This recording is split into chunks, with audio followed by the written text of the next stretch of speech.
ప్రపంచ సినీ పరిశ్రమలో అవతార్ ఓ సంచలనం. హాలీవుడ్ దర్శకుడు జేమ్స్ కెమెరూన్ సృష్టించిన ఓ అద్భుత ప్రపంచం ఈ చిత్రం. అలాంటి గొప్ప సినిమాల్లో అవకాశం ఇస్తానంటే ఎవరైనా వద్దంటారా?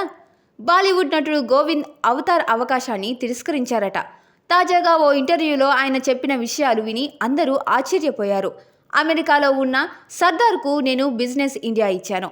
అది బాగా పాపులర్ కావడంతో అతడు నన్ను జేమ్స్ కెమెరూన్ దగ్గరకు తీసుకెళ్లాడు.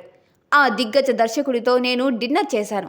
అప్పుడే ఆయన నాకు అవతార్లో అవకాశం గురించి వివరించారు. ఈ సినిమాలో కీలకమైన స్పైడర్ పాత్రలో నటిస్తావా అని అడిగాడు. 18 కోట్ల పారితోషికం ఇస్తానని అన్నారు. 410 రోజులు షూటింగ్ ఉంటుందన్నారు. ఓకే అన్నాను. కానీ శరీరానికి పెయింట్ వేసుకోవాల్సి వస్తుందన్నారు. దీంతో ఆ ఆఫర్ను తిరస్కరించాను. మీ 18 కోట్లు నాకు వద్దు. శరీరానికి అలా పెయింట్ వేసుకుంటే నేను ఆసుపత్రిలో చేరాల్సి వస్తుంది అని వాళ్ళతో చెప్పేశాను. తరువాత ఆ పాత్రలో నటించిన నటుని చూసి ఆశ్చర్యపోయాను. అంత గొప్పగా నటించాడు అని గోవింద్ చెప్పారు. ప్రస్తుతం గోవింద్ కామెంట్స్ వైరల్గా మారాయి.